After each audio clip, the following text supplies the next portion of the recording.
Assalamualaikum warahmatullahi wabarakatuh.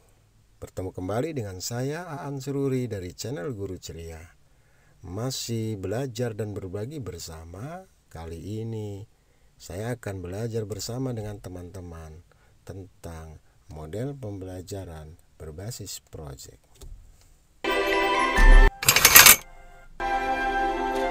Pembelajaran berbasis project atau project based learning adalah model pembelajaran yang menggunakan proyek atau kegiatan sebagai media. Pembelajaran berbasis proyek memfokuskan aktivitas peserta didik untuk melakukan eksplorasi, penilaian, interpretasi, sintesis, dan informasi untuk menghasilkan berbagai bentuk hasil belajar. Artinya, pembelajaran ini berbasis dengan kegiatan. Pembelajaran berbasis proyek merupakan metode belajar yang menggunakan masalah sebagai langkah awal dalam mengumpulkan dan mengintegrasikan pengetahuan baru berdasarkan pengalaman dalam beraktivitas secara nyata. Apa cirinya? Yang pertama, peserta didik membuat keputusan tentang sebuah kerangka kerja, kemudian adanya permasalahan atau tantangan yang diajukan kepada peserta didik. Kemudian ciri berikutnya adalah peserta didik mendesain proses untuk menentukan solusi atau permasalahan atau tantangan yang diajukan.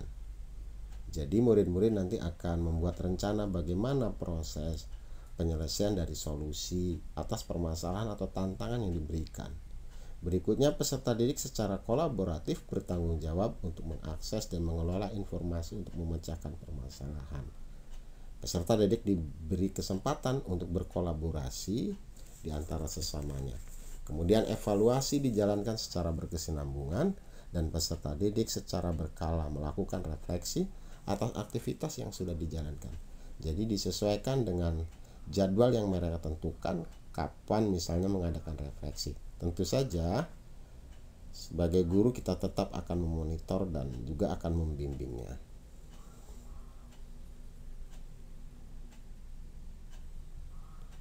Produk akhir aktivitas belajar akan dievaluasi secara kualitatif. Sedangkan situasi pembelajaran sangat toleran terhadap kesalahan dan perbaikan. Artinya di dalam proses project based learning tersebut bisa jadi ada perbaikan-perbaikan sampai pada batas akhir yang telah disepakati bersama antara guru dan murid.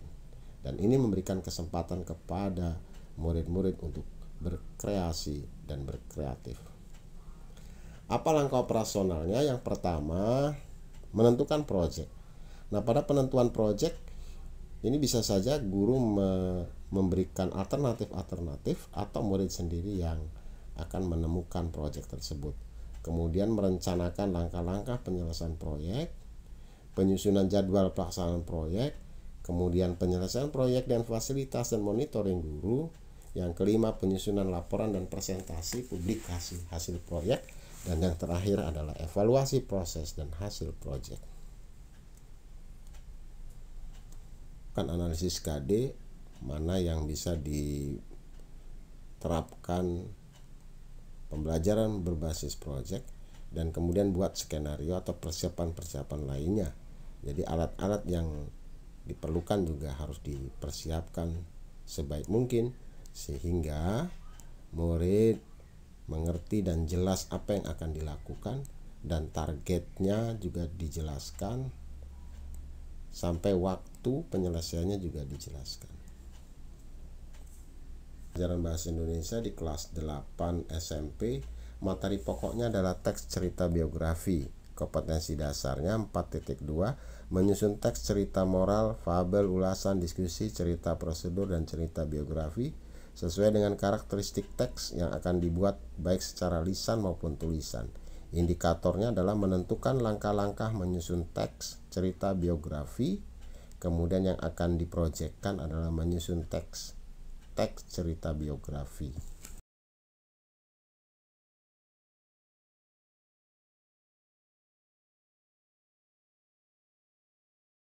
Untuk umumnya, tentukan tokoh yang menjadi idola kalian. Bisa idolanya adalah bapaknya, atau ibu, atau tetangga, atau siapa saja di lingkungan sekitar. Kemudian rumuskan pertanyaan-pertanyaan esensial yang berkaitan dengan perjalanan hidup idola yang tadi. Diminta untuk membuat jadwal kapan misalnya wawancara, kemudian kapan menyusun teks biografi, kemudian amati dan catatlah hal-hal yang berkaitan dengan kehidupan idola yang menjadi objek untuk penulisan teks cerita biografi.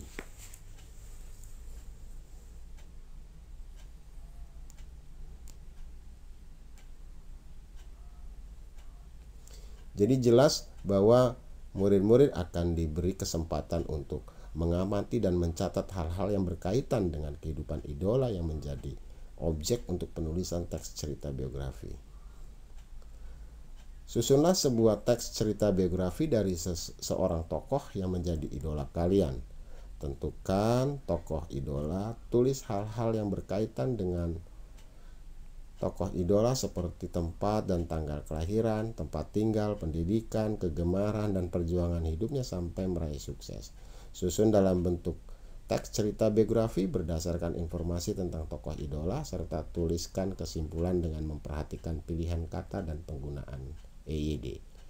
Diminta untuk berkolaborasi dengan teman-temannya untuk membuat teks biografi, dan ini adalah format penilaian yang akan dinilai dari pembuatan teks biografi tersebut.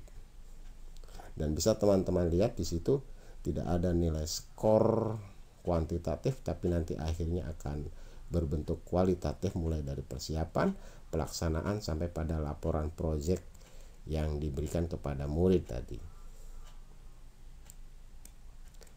Dan ini biasanya waktunya bisa 7 hari atau 2 minggu. Dan contoh kedua adalah dari mata pelajaran matematik. Proyek ini diberikan selama 3 jam pelajaran. Materi pokoknya peluang.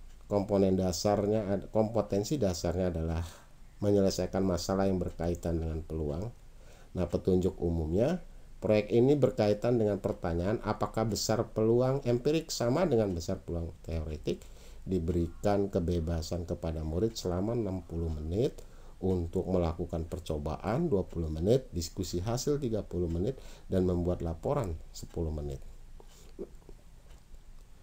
Nah, 2 contoh penerapan dari project based learning ini, yang pertama dalam waktu yang lebih dari 1 hari, misalnya 1 minggu pada pelajaran bahasa Indonesia, sedangkan yang untuk matematik adalah selesai pada waktu 3 jam pelajaran. Dan yang terakhir tentu saja mereka akan memberikan laporan kepada guru, dan laporan itu bisa berbentuk video, bisa berbentuk tulisan, atau kemudian bermanfaat. Assalamualaikum warahmatullahi wabarakatuh.